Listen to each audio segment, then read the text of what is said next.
hardship loans against 401ks are up 36% this year. People are borrowing against their retirement in order to pay for things like housing and medical expenses, yet they're still splurging on things that they don't necessarily need. Hi everybody, my name is Sarah. Thank you so much for joining me today. I'm a financial coach and I am the owner of frozenpennies.com. People are spending money on things that they don't necessarily need, even though they have debt and can't afford things like medical expenses and housing.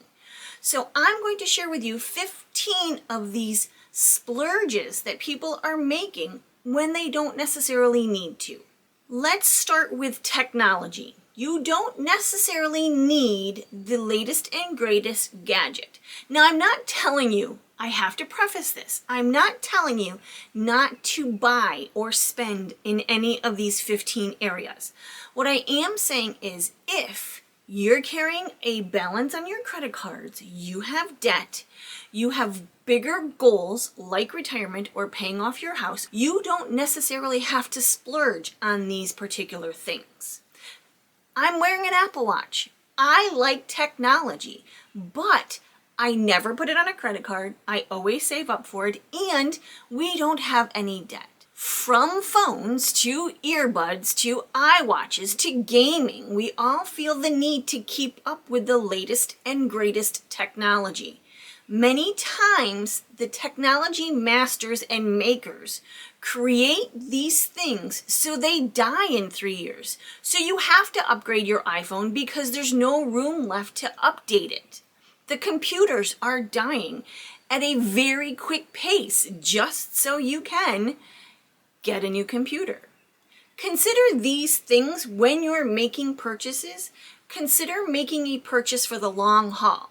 My youngest son, as a matter of fact, his iPhone that he had since he was 16 years old died, and he refused to get a new iPhone because they make them not to last. So he went with a Samsung. He says, I'm going to give it a try. I'm going to see how it goes. He believes that the Samsung will last a lot longer than the iPhone will. Streaming services. I went through my bank account for the month of April and counted about 8 streaming services that I'm paying for and realized that I don't even use half of those.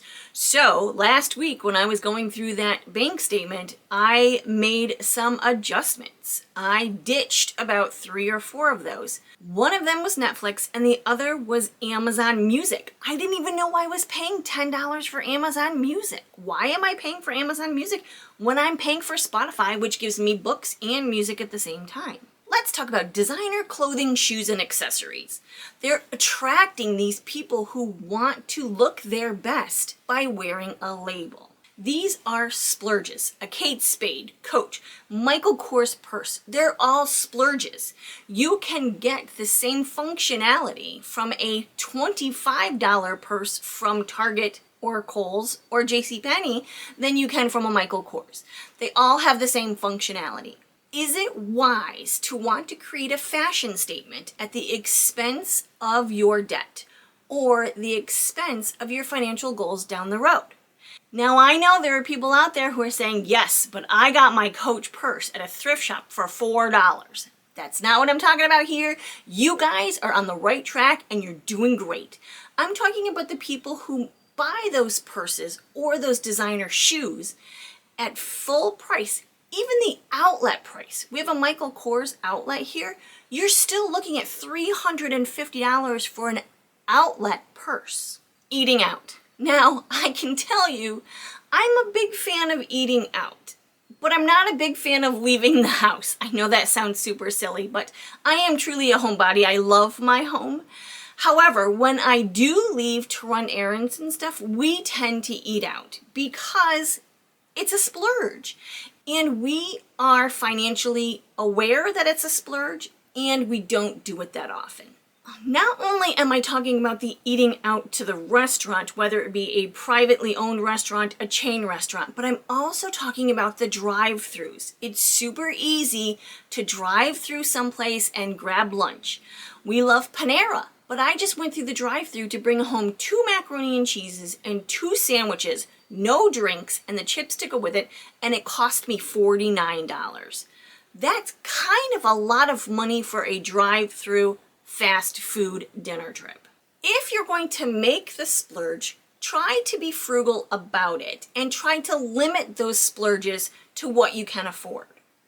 Dave Ramsey has a quote that says, "Stay out of restaurants. The only way you should be in a restaurant is if you're working there." This is a quote from his Total Money Makeover book where he's talking about getting out of debt and paying off debt quickly. Let's talk travel and vacations. Now, I understand how important it is to get away and rejuvenate yourself and reset everything.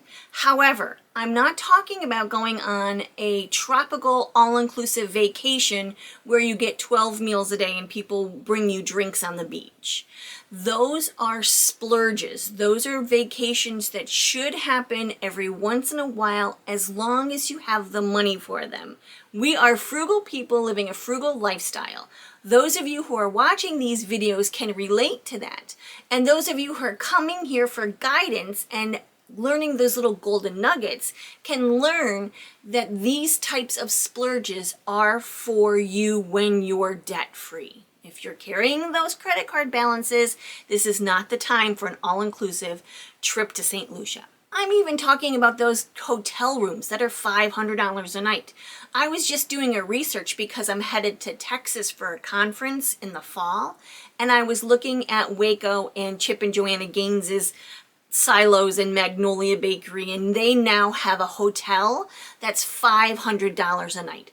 Needless to say, I will not be staying there. There are other ways to get away and have a vacation while being frugal. Consider renting a house through Airbnb or Vrbo with other people to split the costs, or trying for a hotel efficiency with an eating area so you can prepare at least breakfasts and lunches right there at the hotel. This will save you money in eating out. I'm talking about those big splurges, those big vacations that you want to take even though your credit card is close to maxing out. Home decor and renovations. So you hate your kitchen. I've been watching Ben and Aaron from Hometown on HGTV. They are just cute as little buttons and I absolutely adore them. And one of the reasons why I like the show is it doesn't seem to be exorbitant. What they're doing to these houses aren't extremely expensive. However, a kitchen renovation for them, they're putting a $50,000 price tag on it. Now, some of the kitchens are a little bit more extravagant. They might have marble countertops, but they might not. I've seen them do laminate countertops in a kitchen. Then let's talk about those really cool stores. Home Goods, Target, TJ Maxx, where you can peruse through and look at the new toss pillows and all of the vases and candles and knickknacks that you can purchase for your home. How many of those Instagram reels have you seen where a mama's out at Target with her Starbucks coffee perusing through the cart full of stuff at Target? These types of shopping trips are not something that should be done every single month.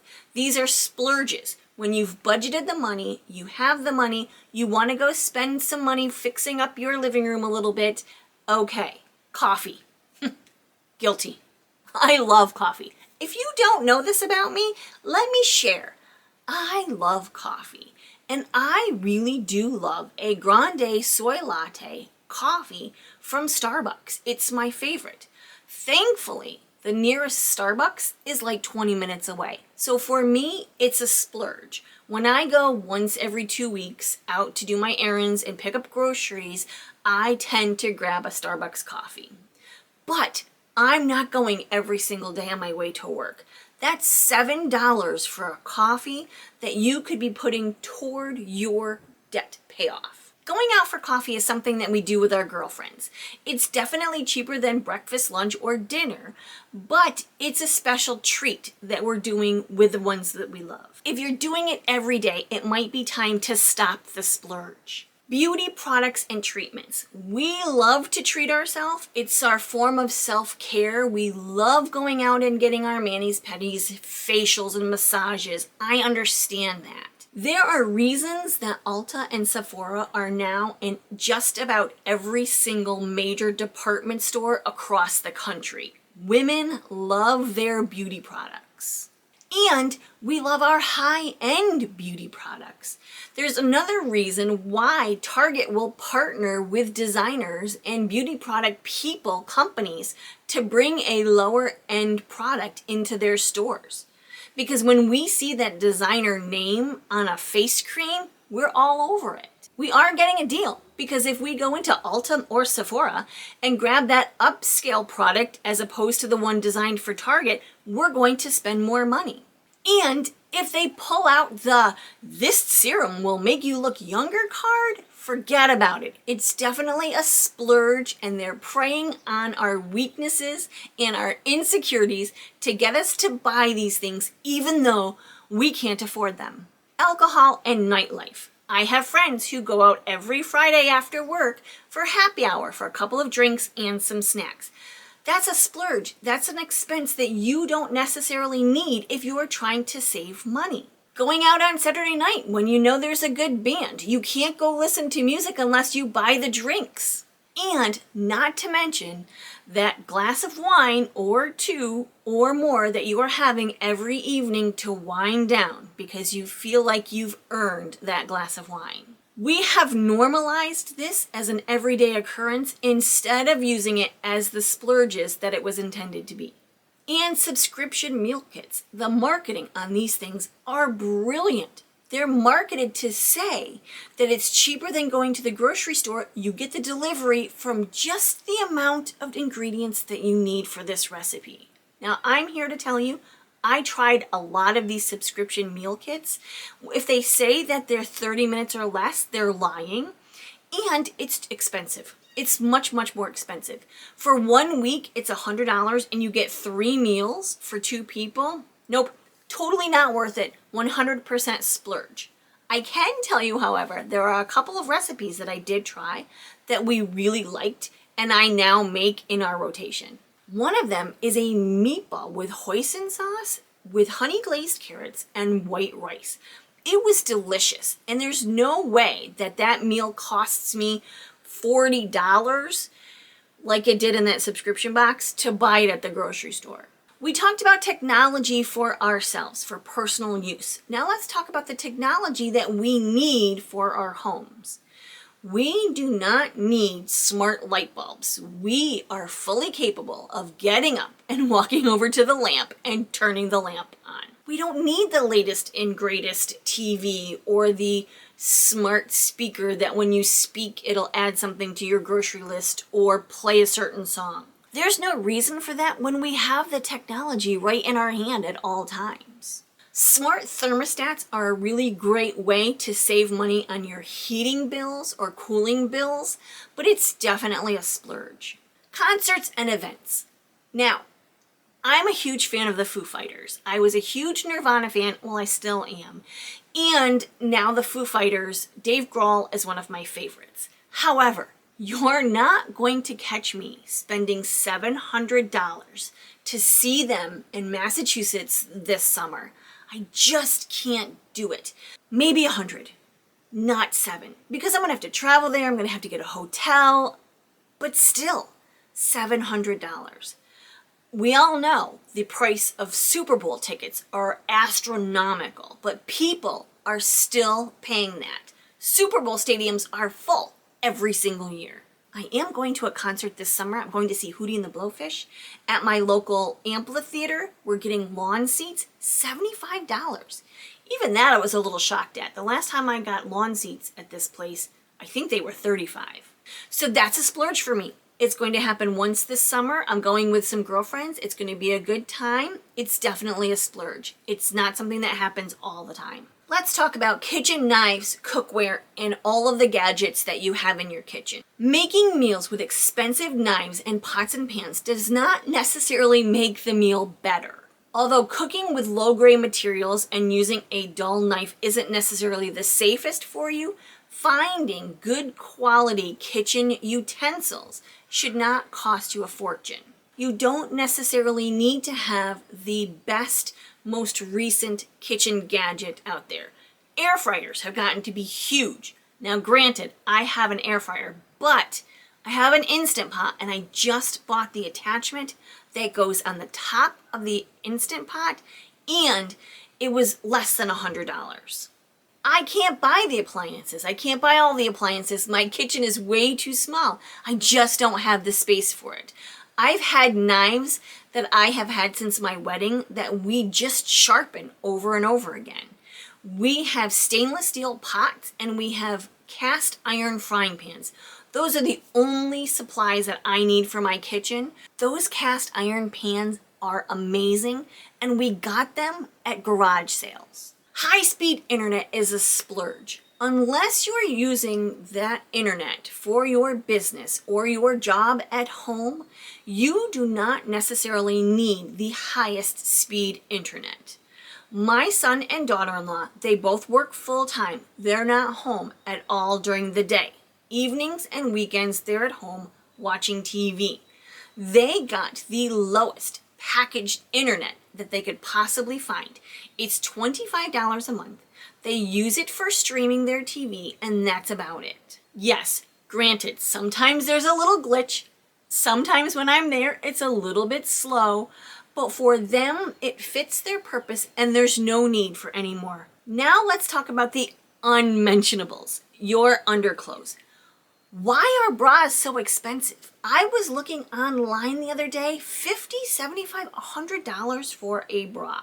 The same goes for underwear. I mean, I understand wanting to be presentable, having something pretty underneath your clothes makes you feel more confident, makes you feel prettier, and there were probably times when I was younger where that was more important to me, but at this age, it's just not that important, and it's not worth the splurge for me or anybody else. These things are the kinds of things that people are splurging on when they shouldn't necessarily be splurging.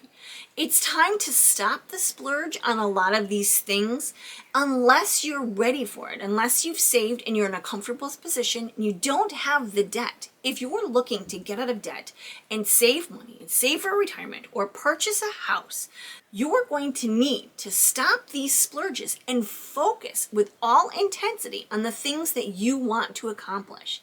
Thank you so much for watching, everybody. I truly appreciate you and have a great day. Bye-bye.